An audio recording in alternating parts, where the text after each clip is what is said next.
Hey guys, welcome to today's episode, and we have a wild episode for you. You are going to be like, what? Things that you thought were one way are going to be turned around today. So I have an exciting guest for you. He's taught me a lot of things, and I'm really excited to have him on the show. His name is Morley Robbins. Morley, welcome.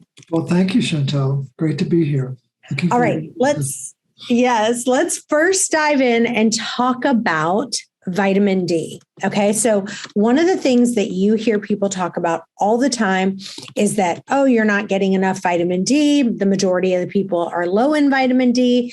You need to supplement with a lot of vitamin D. And let's hear what your take on that is.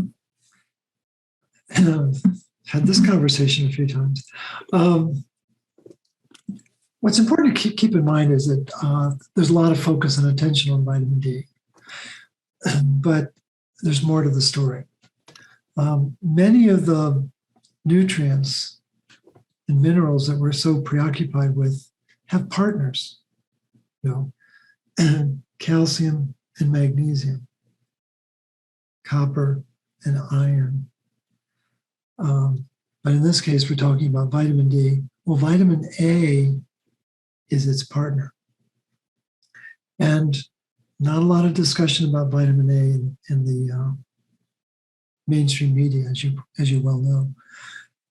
So what's important for people to understand is that the label vitamin D deficiency is a completely fictitious term. That think of it like we all drive cars, or most of us drive cars, and we know we have a gas gauge, and that's one way to measure what's happening to the fuel. But we also can measure miles per gallon. And when we look at the fuel gauge and we see that it's on empty, oh yeah, we know we've got to go to the gas station and fill up. And what they want us to believe is that vitamin D deficiency is like a fuel gauge, when in fact it's not. It's miles per gallon. And when your miles per gallon are low on your car, you can fill the car with gas and the mileage is not going to improve. You've got to change the timing in the engine. You've got to change the spark plugs. You've got to change the air pressure. You got to do a lot of things. There are a lot of variables that need to be corrected to make sure that the engine is running efficiently.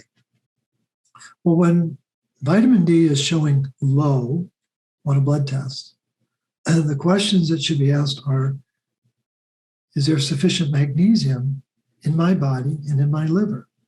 And when we're under stress, as most of us are on this planet, especially for the last 2 years, it's important to understand that when we're faced with acute stress, we lose magnesium like that. And the enzyme to make vitamin D, the type of D that we're looking at on a blood test, it's called 25-hydroxy vitamin D. The enzyme is activated by magnesium. Where does that transaction take place? In the liver. And when magnesium is low, that enzyme doesn't work effectively, and we're not going to produce as much of that enzyme, the storage form of vitamin D. Then it begs the question, why is my magnesium low? Well, I'm under stress, but it's also very typically, I've got too much iron in my liver. Why do I have too much iron in my liver? Well, if you don't have enough copper in your diet, it's been known since 1928 that a low copper diet in an animal will cause iron to rise in the liver. Very well established in the literature. And just last January, it was proven genetically. They looked at 10 different genes, and only one of them increased its expression under copper deficiency. And it's the gene that makes the protein to store iron in the liver. It's called ferritin light chain. Very important gene that has a very important role in our body, but it's most expressed under copper deficiency. So it's connecting dots that people have never heard about. So the low D that's been proclaimed for the last probably 20 years is a misnomer. And it's miles per gallon. It's an indication of stress. It's also, it's an indication of inflammation. And the metabolic event that takes place before inflammation is declared is magnesium deficiency. And that's the pioneering work of William Wiglicki and his colleagues at George Washington University back in 1992. So again, there's a lot of misunderstanding about it. But the most important piece of the puzzle that's missing is not understanding vitamin A status relative to vitamin D status.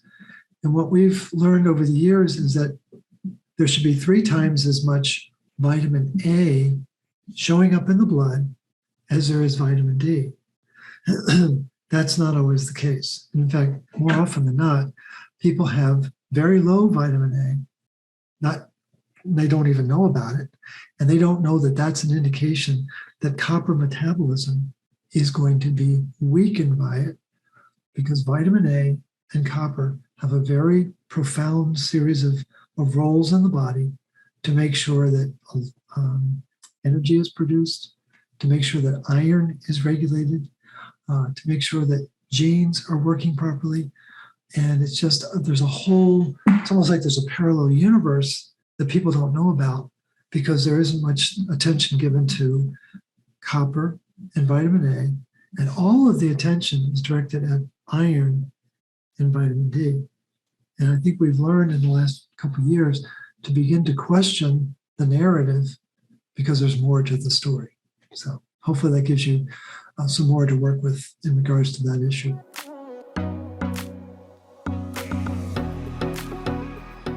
Yeah, and I think that a big thing that we don't talk about enough is that when we're taking high doses of one nutrient, it can actually cause an imbalance or a deficiency in another. And I don't think that's talked about enough. No, and it's a very subtle fact in the literature. It's not easy to find, but as soon as you start increasing the intake of vitamin D supplements, this is different than going out in the sun. It's one thing to produce vitamin D because you're getting kissed by the sun. It's another to be downing little pearls of soy-based synthetic D. Not advised. And when you start to increase the intake of vitamin D, you're going to block the body's ability to absorb retinol. And the thing is, you've been trained to think that vitamin D is going to solve all your problems. Well, it doesn't. And in fact, I would say that vitamin A is 100 times more important than vitamin D. A colleague sent over an article just this morning from 2017 that clearly demonstrates the role that copper and vitamin A play in controlling influenza. And so it's another world out there that people don't know about, because we've all been taught to look this way and we're not asking questions over here. I wanted to ask you guys, how is your sleep? Did you know that there's one phase of sleep that literally everyone fails to get enough of? And that is responsible for your body's daily rejuvenation, its repair, its controlling of hunger, its weight loss hormones, boosting energy, and so much more. I'm talking about deep sleep. I have an Oura ring and I actually check what my deep sleep is every day. But if you don't get enough deep sleep, you're probably always going to struggle with cravings, metabolism, premature aging, and even worse conditions. A big reason is magnesium deficiency. Did you know that over 80% of the population is deficient in magnesium? It's insane. It plays such a big role in your body's stress response and so much more. Before you just go out and buy a magnesium supplement, it's really important to understand most magnesium products are synthetic, or they only have 1 or 2 forms of magnesium, when in reality, your body needs all 7 forms. So I recommend a product called Bio Optimizers. It is called Magnesium Breakthrough. It is literally, I'm taking it every single night, like every night. I love it. It's the best one out there. And you can actually get 10% off that Magnesium Breakthrough. It is the best aid I know for boosting deep sleep. Go to magbreakthrough.com/wasteaway and make sure you use the code wasteaway so you can get 10% off. So why do we have a vitamin A deficiency and why do we have a copper deficiency? Great questions. In September of 1955, President Eisenhower had his first of 8 heart attacks. He was a very highly revered individual, as you can imagine. And he was actually playing golf when he had his first heart attack. But what happened when that took place, the narrative started to focus on cholesterol and how this cholesterol thing was so bad and it's causing all this heart disease. And the country was actually held hostage to that narrative for 65 years. It wasn't until 2016 that Raznikov and Diamond were able to publish a definitive study that proved that this cholesterol thing is not true. To stop talking about it. But what people didn't realize is that when we went on a cholesterol-free diet, we all adopted what's called a low-fat diet. Well, I've come to realize that the word fat stands for from animal tissue. And saturated fat is actually our friend. The oils that people are so fond of, the so-called heart-healthy oils, are anything but. The seed oils are not designed to enhance our lifespan, I can assure you that. And when they took the cholesterol out, what they were eliminating was retinol. We lost access to retinol. For years, I used to do my reading at Starbucks in the morning, and I enjoyed, painfully, but I did enjoy hearing so many people come in. The vast majority would ask for a skinny latte, low fat, no fat. So now we have, low fat milk, and oh my goodness, margarine. Don't use butter. That's got fat in it, right? Well, skinny lattes. Low fat, back to low fat, no cream. Oh, I would never use cream. And it goes on and on. And if you look at an old cookbook, everything was based on fat because our ancestors knew that was the richest source of nutrients, the heavy creams, the butters, things of that nature. And that's all been engineered out of our diet. And then there's a very important alliance between retinol and copper, and it's well researched. In fact, it was Thomas More, who was a famous researcher at Cambridge University in the late 60s. He was the first to identify that this was a very important alliance between vitamin A and copper, and documented it very clearly in his research. And nobody knows that now.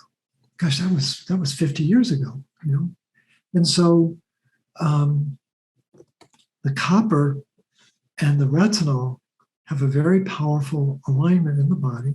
You can't absorb copper unless you have fat in your diet, and you can't metabolize fat unless you have copper in your tissue.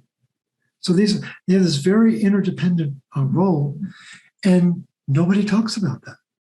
And in fact, that there's so much more energy that's produced by burning fat, so that you have the ability to, when we burn sugar, we can make 32 units of energy. When we burn fat, the same amount of fat, we can make 140 units of energy. Well, that's completely different. And so there's a much greater ability to satisfy the body, not just from a hunger standpoint, but from an energy standpoint. And so I think the key is that what I've devoted myself to over the last 12 years now, doing research, is trying to find out how do we bring the body back into homeostasis.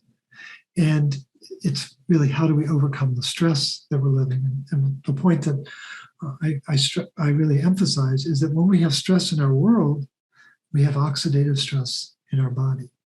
When we have oxidative stress in our body, that means that we're not activating oxygen properly.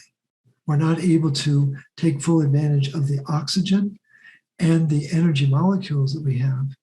And so it's the foundational piece of the puzzle that so many people are not aware of, or they tend to overlook just because they're chasing this issue or that issue. But this is the bedrock of how the body stays in balance and how energy is produced. And I don't think there's two nutrients that are more important than copper and retinol in terms of their reach inside our metabolism.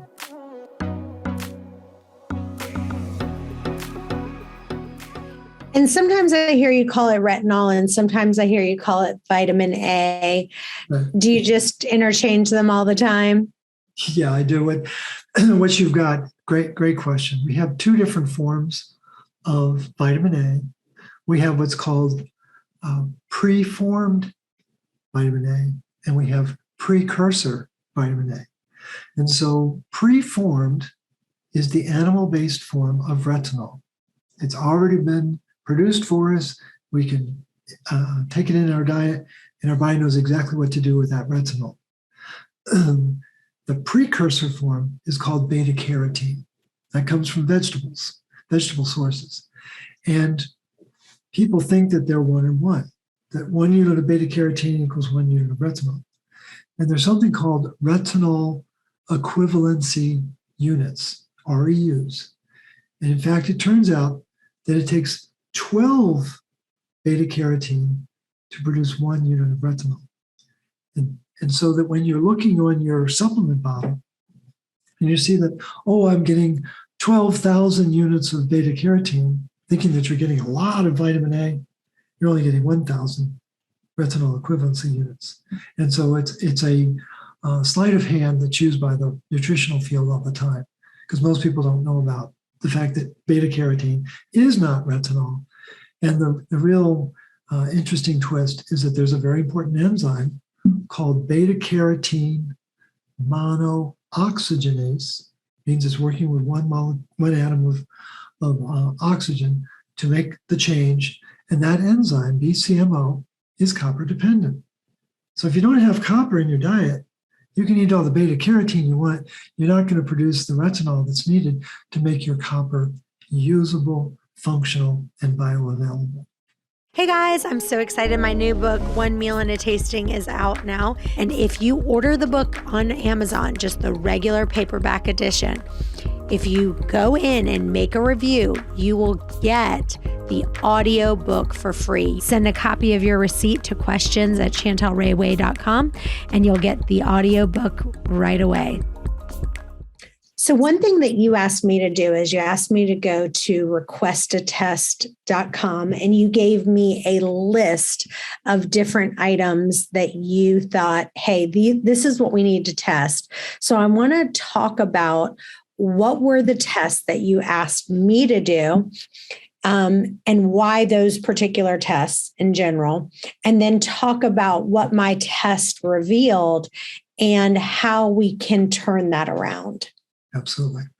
So the panel, it's called the Full Monty Iron Panel, and it's just taking existing blood tests, but putting them together in a package. And there's a lot of confusion in the field because people are not looking at multiple minerals in relationship to each other. And so what the Full Monty panel does is it looks at several different markers for iron. It looks at a couple different markers for copper status. It's looking at zinc status. It's looking at magnesium, but not magnesium in the serum, in the seawater. It's looking at it in the red blood cells, because metabolically, magnesium is very important for energy production in the red blood cell. And it's also looking for what the status of vitamin A and vitamin D is. And so what we've learned over the years is that that's a very easy way to see how well the body is staying in balance and staying in homeostasis. And there are about 12 markers that we look at, but they're all focused around these minerals and then these 2 fat-soluble vitamins. And you can tell a lot about the stress that someone's under inside their body by looking at those markers. The part that we have to be careful of is that, again, we've been trained to believe that what's in the blood is perfectly representative of what's in the tissue. No, that's not true at all. What's in the blood is true for the blood. We're looking at copper status. We're looking at 1% of the copper in the body. 99% is not in the blood, it's in the tissue. We're looking at iron. Again, we're looking at a very small, depends on what the marker is, but there's 3 different markers in particular that we look for. But the one that I think is most significant is hemoglobin. And that represents 70% of the iron in our body is tied up in the waders, the hemoglobin carrying the oxygen in the red blood cell. And there's another 10% called myoglobin. It's very similar to hemoglobin, only it's found in the muscles. So that's 80% of the iron is tied up in that marker. And then we have something called ceramide. Well, the red blood cells that we recognize in a blood test, because it looks red, right? When you spin it down, the bottom part of the test tube is going to be red. That's packed red blood cells. They're all squished together. And then there's a fluid at the top. It's kind of a opaque fluid. It's supposed to have the mineral composition of seawater, so that the red blood cells are swimming in seawater. Well, we call it serum, spelled S-E-R-U-M. Sometimes I spell it S-E-A-R-U-M, just so people connect the dots. And so there are nutrients in that seawater. There's minerals in that seawater. And about 3 to 4% of the body's iron is in that seawater. And it's called serum iron, or sometimes it's called total iron. I'm not sure why they use the word total, because it's not total. But in any event, that iron is part of what's called a recycling program. Now, here's the part that no one knows about. Every second of every day, we need to make 2.5 million red blood cells. So we're about 20 minutes into this conversation, times 60, times 2.5 million. That's a lot of activity that no one is even thinking about. It takes a lot of energy to support that. And in the course of a 24-hour day, you make 2 trillion red blood cells. But what's going to surprise everybody is it only takes 25 milligrams of iron, which is not a lot. You and I have about 5,000 milligrams of iron compared to about 100 milligrams of copper. So that little tiny bit of copper fits on the head of a 1-inch stick pen. So 5,000, that's that much more, 50 times more. And only 25 milligrams of the 5,000 is needed for this recycling program. 24 of those 25 milligrams are recycled from existing iron in the body. And that recycling program runs on the energy and the genius of copper. Nobody knows that. And so there is this ebb and flow of iron throughout our body, throughout our day. And it's all being regulated by copper status. Why this isn't taught in doctor school, I don't know, because I think it's one of the most amazing things. The formal name for it is called Reticuloendothelial System. And it took me a long time to figure out that meant recycling. And so that's about 4% of the iron in the blood. And then we have about 10% of the iron is tied up in something called ferritin, which is a storage protein. And it turns out there's multiple forms of ferritin. There's 3 that are inside our cells, and there's 1 that shows up in the blood. And the serum ferritin is not representative of the intracellular ferritin. We're led to believe that it is, but it's not. And so it's the bookends of ferritin that are so dangerous. It's either too low or too high. And a lot of people have ferritin at the bookends. What I've come to learn is that when ferritin is too low, it isn't a sign of low iron, it's a sign of parasites. And when it's too high, the liver is not doing well in the recycling program. It's not breaking down ferritin protein properly that's inside the cell. And iron is being dumped into the cell, and the serum protein is being secreted out. And a lot of confusion around this. It's been intensively studied, but that's not taught in doctor school. And so people just need to realize that there's more to the story. And it isn't a whole lot more, but it's very different than the traditional narrative around you're anemic and you're copper toxic. That meme that seems to play throughout society, especially in our doctor's visits, is just not true. And in fact, it's just the opposite. Most people have far too little copper in their body. And what happens is iron rises in their tissue, but doesn't show in the blood. Again, iron in the blood is very different than iron in the tissue. And we're restricted to what we can access through the blood. And that's what the focus of that blood test is, to begin to look at the nuances of what's happening, particularly to the iron. We also look at zinc, just to see it's a very critical metal for the liver.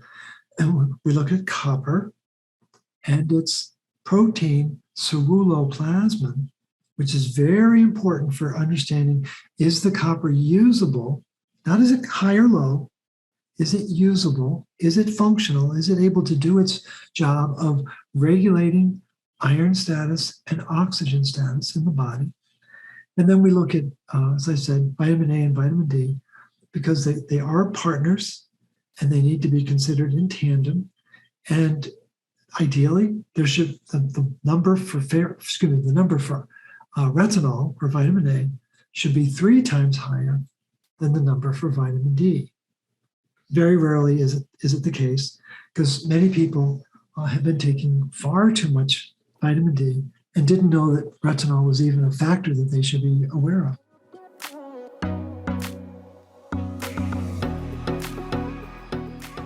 So do you recommend people taking vitamin A and copper supplements, or do you recommend just having them eat foods that are high in vitamin A and copper? So, things that are high in vitamin A would be like leafy green vegetables, kale, spinach, broccoli, tomatoes, bell peppers, beef livers, fish oils, milk, eggs. Are you saying, okay, you need to really load up on those type items? Or are you saying, look, you need your vitamin A to be 3 times the number of your vitamin D, so you really need to take a vitamin A supplement or a copper supplement? Another great question. We have what's called the root cause protocol, RCP. The website rcp123.org lays out what the protocol is. It's actually 50 pages long. So this is something that's been refined over the last 5 years. We're at version 10.0 now. And it's been a labor of love, but it's really built around what you're suggesting in terms of let's get food-based sources wherever possible. The important thing about the RCP, though, is that it starts with a series of stops. Stop doing these things, and then start doing these things. And there's about 12 stops and 12 starts. Now, what will surprise people is that many of the stops that we advocate to try to get you to feel better are things that many of your listeners have probably been doing for years. We tell people to stop taking vitamin D, stop taking ascorbic acid, stop taking zinc, stop taking calcium supplements. I mean, and this is not because we just feel like saying that. I've been researching this for years and years, far longer than I ever thought I would, but for 2 to 3 hours a day, 7 days a week for almost 12 years now. And so my sole focus was, what can we do to help make people better balanced and feel better, have more energy? And that's what's really been driving it. And when I discovered the importance of bioavailable copper, that became the real focal point for the RCP. And so the starts are built around, wherever possible, food-based sources. But I think what we're faced with, Chantel, is that the food system has changed. It isn't the mineral status in the soil on farms is not what our great-grandparents knew as soil. It's getting closer to dirt. And there's a difference between dirt and soil. Soil has minerals and nutrients in it. Dirt is devoid of those elements. And so we're pretty strategic about what we're recommending. But I think what we're seeing is that people do need like cod liver oil, but we're very prescriptive about the forms. There's really only 2 that we talk about. We have Rositas. So it's a family back in Norway that honoring the family tradition of making this particular form of cod liver oil. And then we have an Alaskan cod liver oil that we really promote. One of the bigger distributors is Jigsaw Health, but there are others. And so we're really focused on getting the best possible sources of retinol, and cod liver oil is a great source of it. And there is some vitamin D in there, as there would be in nature. There's always going to be a pairing, but in cod liver oil, there's like 10 to 20 times more retinol than there is vitamin D. And so people need to understand that there's a reason for that. There really is a specific reason. And we're also looking for it in, you mentioned liver. When people think of the liver, they think about, it doesn't have a lot of iron in it. It does have iron, but it's designed to have more copper than iron. The liver was originally designed to be a storage depot for copper and retinol. And it's only been because of changes in the food system over the last probably 75 years that there's been this rising amount of iron found in the liver. And it's, too much iron in the tissue is where the chaos is created. So the goal is, wherever possible, get it in your food. But I think the challenge we've got now is that the food, it looks the same on the outside. Does it have the same mineral and nutrient density that our great-grandparents had when they were our age? And I would say it doesn't, because of all the changes that have taken place in the last 75 years in farming. So people have to be very careful about where they get their food, and really careful about what the vitality is of that food. And it makes for some very uncomfortable conversations at farmers markets to ask the farmer, so how did you feed the soil to raise the grass to feed your animals to produce this product? And a farmer who's really devoted to that process will talk your ear off. A farmer who's trying to cut corners will change the subject and talk about the weather. So you just have to know that there are many, many, many committed farmers out there that want to make sure that the soil and everything upward from the soil has been properly mineralized and has the nutrients it's supposed to have. And that's really what we've taken for granted, is we think that you can walk into any supermarket in any place in the country and we're going to get access to quality food. What's the one word that all supermarkets use? Fresh. It's fresh. I'm not saying it's high quality. I'm not saying it's nutrient dense. I'm just telling you it's fresh. And we've got to get past that kind of like childlike narrative. Oh, if it's fresh, it's got to be good. No, it doesn't mean that at all. It just means it's fresh. I just picked it. but maybe it wasn't really particularly healthy soil. So it just adds to the day. Oh my gosh, I've got more things to be thinking about. But, seek out farm to table restaurants. If you're going to go out to dinner, find restaurants that are committed to sourcing the best possible foods they can find. And they're very passionate about it. And that's the way we should be as well, is making sure we're getting the most nutrient-dense foods we can to support these critical minerals and nutrients to keep our body in balance. Hey guys, I really want you to join our intermittent fasting and OMAD Facebook group. We're doing tons of giveaways right now for posting your before and after pictures and just for posting a question in there. We're giving away free protein shakes, some digest aid, all kinds of fun stuff. So please join our intermittent fasting and OMAD Facebook group. The link is in the show notes. So, but do you think that even if someone says, okay, I eat organic, I do go out to eat, but I try to go to farm to table as much as possible. I try not to eat, I'm not trying to get rid of the oils that I don't need to have. I don't want to have vegetable oils, all the bad oils. I'm only having olive oil, avocado oil, that sort of thing. But even with that, would you say the majority of people need to be taking a vitamin A and a copper supplement? I would encourage people to get testing done and get beyond the realm of, well, I think I'm doing a good job. Let's take a look. Let's lift the hood up and see what's really going on inside the body. And I would argue, after doing this work for almost 12 years, having had consults with 6,500 people, I'm pretty confident that most people aren't doing enough and do need the support. And the challenge we've got is that people feel like they're doing so many different things to support their health. And I totally respect that. But the part that people don't know about is copper and retinol, especially. And many people don't even know about the importance of magnesium. People have been flooded with iron and vitamin D and sugars, not knowing that these foods have been throwing their body off. And so I think I totally understand your desire to try to simplify it and get it down to its simplest choices. But I think, unfortunately, most people are out of balance.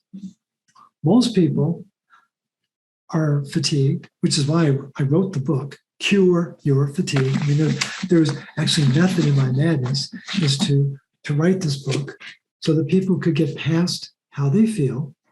And the reason why I titled it that way is that the origin of all chronic disease is a lack of energy. Because when oxygen is not being activated to release energy molecules, that's called fatigue. And it's oxidative stress. It's another way of calling it oxidative stress. And it has a significant effect on the metabolism of the cells and their ability to produce energy. And what I'm trying to do is help people. Once the body is able to make energy at optimal levels, the body knows exactly what to do. The piece of the puzzle that's been missing are these key nutrients that we talk about in the root cause protocol.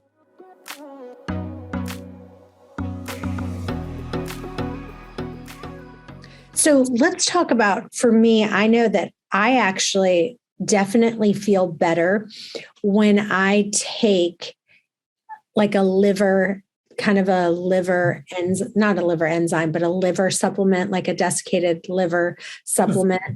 And for me, if you look at my test, it says my iron saturation is an 8 and it's on alert. Right. So if someone does that, what would you say, like in my case, is it probably parasites that you would say that I have that's taking all my liver? That's probably what's going on with me, right? I think that's a reasonable conclusion. I think a more fundamental issue is that on the other side, your iron looks low. And again, we're looking at the blood. We're not looking at the tissue. But the iron in the blood looks very low. And your copper looks really high. So what people need to realize is that when iron is low in the blood, it means it's high in the tissue. So I would suspect there's a very high level of iron. And what does iron in the tissue do? It feeds the parasites. That's their trough. But when copper is high in the blood, it means it's low in the tissue. And that's where you need copper the most, is inside the tissue to make energy. And there's a very important Australian animal farmer. Her name was Pat Colby. She wrote a whole series of books on animal care, horses, goats, sheep, and cattle. And she makes a very important observation in each of her 4 books. Any animal that is copper deficient will have parasites. Any animal that has parasites is copper deficient. Now, the mistake that everyone makes is that when they see high copper in a blood test, they say, "Oh, I'm copper toxic," and we're all guilty of it. We see those big numbers and we immediately jump to there must be too much. But everything is about bioavailability, and ideally there should be 100 units of copper and 30 units of its protein called ceruloplasmin. And the ratio of the two should be 3.33. Well, your copper is more than 60% higher than that. Your ceruloplasmin is 20% higher, and your ratio is 4.69. And so that's a sign of copper dysregulation, or another way of saying low bioavailable copper. And that would mean even under those high numbers, the activity level is low, which would invite the parasites. Again, Pat Colby's observation working with thousands and thousands of animals during her lifetime bears out in humans as well.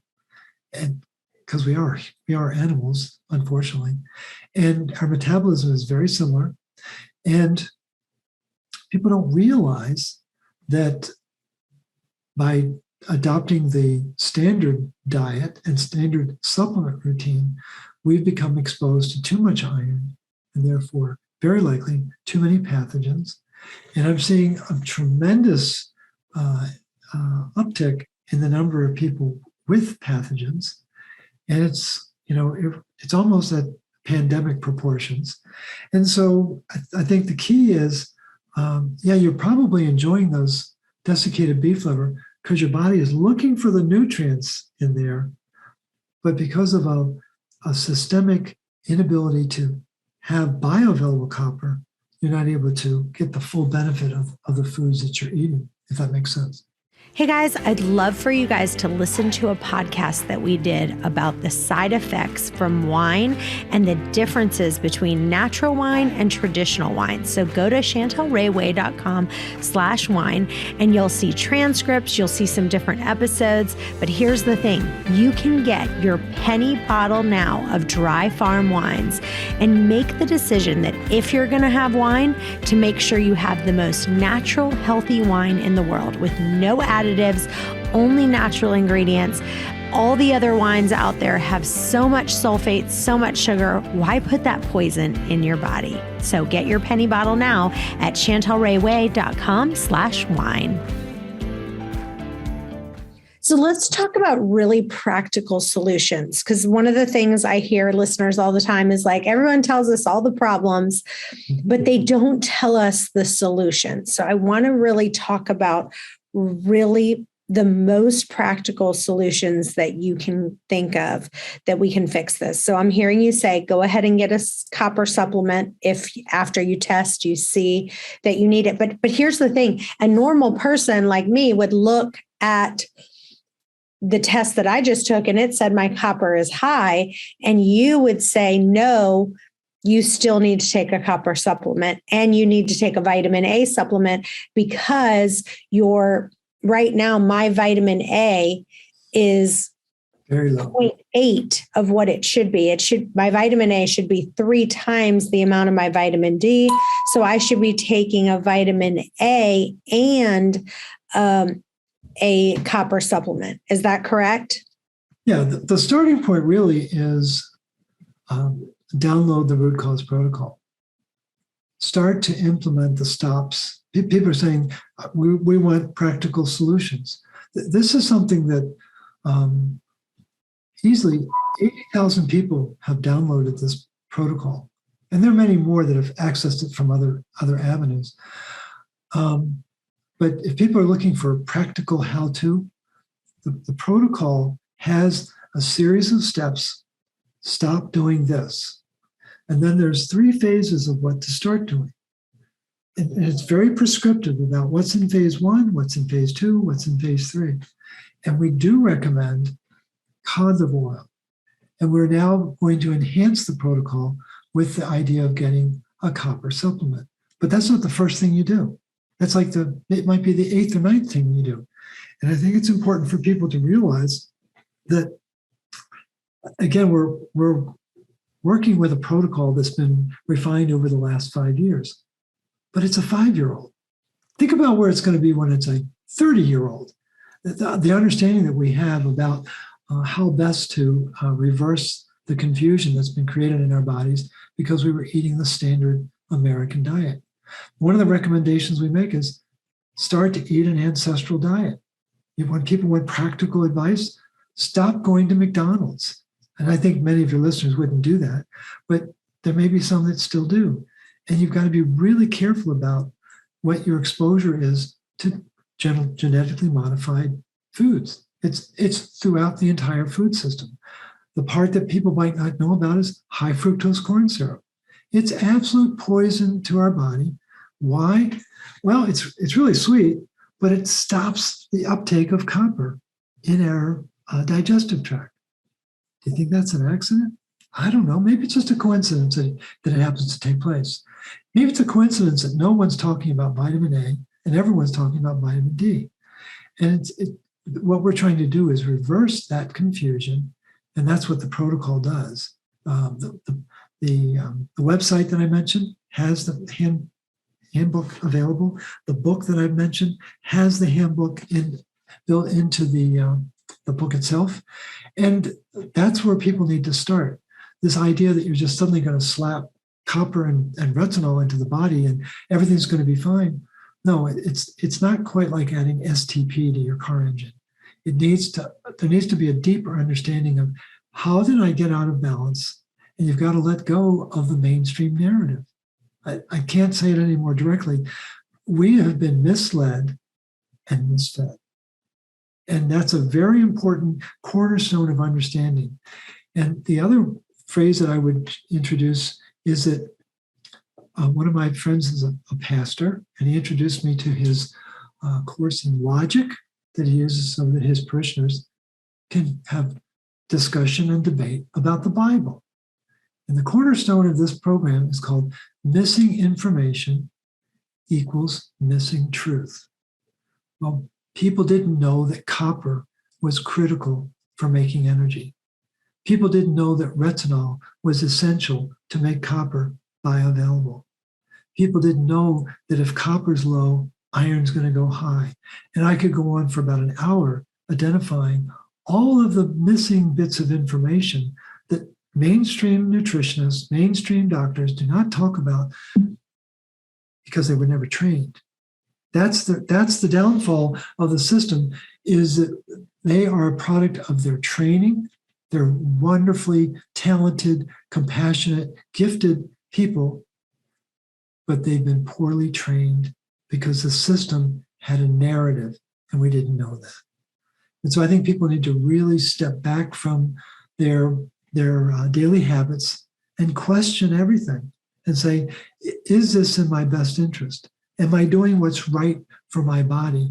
Given that if I'm feeling fatigued, I better address what's the source of producing energy. And it's minerals and having the right kinds of proteins, carbohydrates, and fats in your diet. And you've got to be really thoughtful about that in order to reverse that momentum.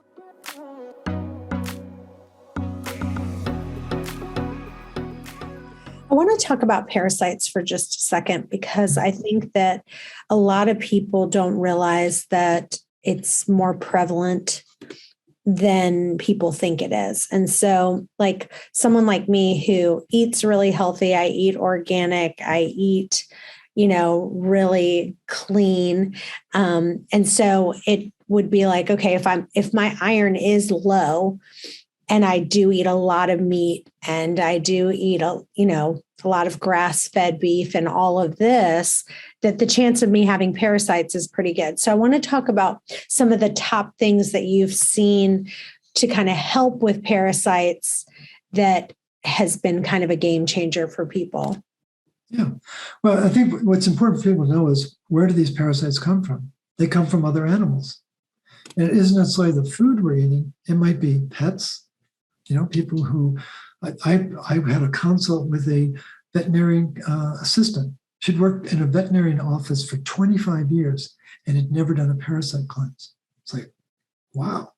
I've met farmers up in Pennsylvania, do a lot of work with the Amish. They work with animals all the time. They didn't know they were supposed to be mindful of the exposure to animals and parasites. So again, we have to shift our consciousness. But I think it's really important that within the protocol itself, we have 4 components that are designed to deal with parasites. We have diatomaceous earth, we have boron, we have iodine, and we have copper. And those 4 nutrients are legendary in their ability to address parasites. But even that may not be enough. What the parasites don't like is frequency.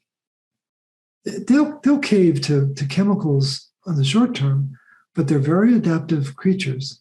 They've been around on this planet a long time, and they know how to morph and adapt. And so parasites are not just found in the gut. We'd like to think they're just localized in our intestine and we can get rid of them with this cleanse or that cleanse. And really what parasites cannot fight is frequency. And the source of the frequency that they dislike the most is called the frequency of copper. And that's what Pat Colby's whole focus is, making sure that the farmers know you've got to make sure there's adequate copper in their diet to keep their system in balance. But we live in these challenging times, and what other sources of frequency are from either biomagnetism or bioresonance machines. Dr. Goyes, an award-winning, legendary physician from Spain, developed a whole field of healing based on magnets. And it's based on the pairing of magnets over tissue to bring the pH of the body back into balance so that optimal energy will kill the parasites and other pathogens. So it's an amazing field of study, and it's called biomagnetism. And there are practitioners throughout the country and throughout the world. They're not as prevalent as I would like, but they do exist. And then what's become a very popular form of intervention is bioresonance machines. People have heard of the Rife machine, or they've heard of Spooky 2, or Hulda Clark has a system called the Zapper. These are systems that are designed to emit the frequency to deal with the parasites. And they're very effective at what they do. So those are some breakthrough approaches that I think people have had a lot of success with in trying to bring the pathogens under control. Awesome. Well, tell listeners where they can find you, where they can follow you, and where they can get your book. You bet. I hang out on Facebook with Magnesium Advocacy Group, where we have a page. That's a group. We have a page talking about the root cause protocol. The website, rcp123.org. My email address is my first and last name @gmail.com.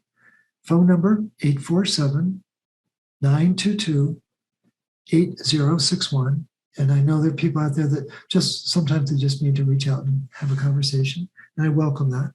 Usually when people call and I answer, they get hypoxic. They go, oh my gosh, you actually answered. But I'm always happy to make that available. And then for those that are interested in the book, any online platform, it's in physical, ebook, and Audible. And so whatever your favorite platform is, feel free to pick up the book. And if you want a signed copy, you can get a signed copy through the website.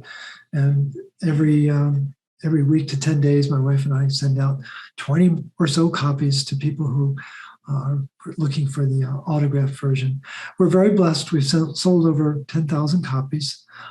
It's not quite a bestseller, but it's a very special seller for the people who are looking for this groundbreaking information about how to regain their metabolism and how to revitalize the body. So I appreciate the chance to have this conversation and let the listeners know what their options are. Well, Morley, thank you so much for being with us. I'm just very honored that you're with us today and just all the truth that you're sharing and spreading. We're so grateful for you. And you guys stay tuned. We've got another episode coming up in just a few. Bye-bye for now.